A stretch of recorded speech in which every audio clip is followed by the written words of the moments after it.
আসসালামু আলাইকুম। সবাই কেমন আছেন? আশা রাখি যে যেখান থেকে আমার ভিডিওটা দেখছেন সবাই ভালো আছেন। আমি একটু অসুস্থ। একবার তো অসুস্থ থেকে আমি উঠেছি, এখন আবার অসুস্থ। তারপরেও কিছু ভিডিও জমে আছে, ছাড়তে পারতেছি না অসুস্থতার কারণে। এখন খুব জ্বর, মাথা ব্যথা, নাক দিয়ে তো সমানে পানি ঝরতেছে, কাশি, মানে কিছুই ভাল লাগতেছে না। ভয়েস দিব সেটাও লজ্জা লাগতেছে। তারপরে কেয়ার করা দিচ্ছি। আর কয়েকদিন পরে তো ঢাকায় চলে যাব। মনটা খুব খারাপ, কারণ একবার অসুস্থ থেকে উঠেছি। আর সেটা কী হয়েছে আমার, দেখে আমি একটা লাইভ করে আপনাদের সাথে শেয়ার করব। আর আবার জ্বর, মানে আমাকে অসুস্থতা ছাড়তেছে না। তারপরে এই তো এটা হচ্ছে একটা মেলাতে এসেছি, ফালুদা খাবো এখন। আর এই ফালুদাটা অনেক মজা লাগে। ইন্ডিয়ার কিছু আইটেম ভীষণ ভালো লাগে। আর এমনি তো দিল্লির খাওয়া দাওয়া অসাধারণ।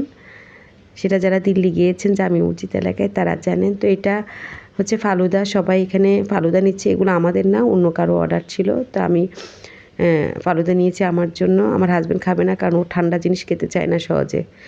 আর আমি খুব ভালো লাগে ঠান্ডা পানি, একদম ফ্রিজের ঠান্ডা ফালুদা, এগুলো আইসক্রিম আমার ভীষণ পছন্দ। তারপরে ফালুদা নিচ্ছি এখানে।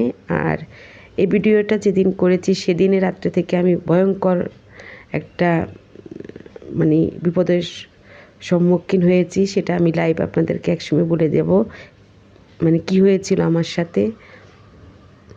তারপরে এই তো এখানে ফালুদা রেডি করে দিচ্ছে। অসাধারণ ছিল ফালুদাটা।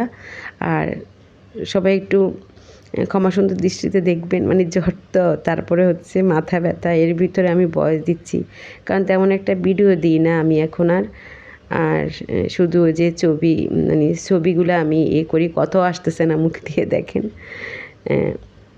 এই তো, আর ভিডিও দিই না, কয়েকগুলা ভিডিও আছে কিন্তু ওই যে দিতে পারতেছি না। যাক, আশা রেখে আপনাদের ভালো লাগবে। আর ফালুদাটা এত টেস্ট ছিল, দারুণ ছিল। তারপরে তো ফালুদাটা নিলাম, আপনাদেরকে একটু দেখালাম। আশা রাখি আপনাদের ভালো লেগেছে। তো সবাই দোয়া করবেন, আমরা সবাই সবার জন্য দোয়া করি। সামনে রোজা, সবাই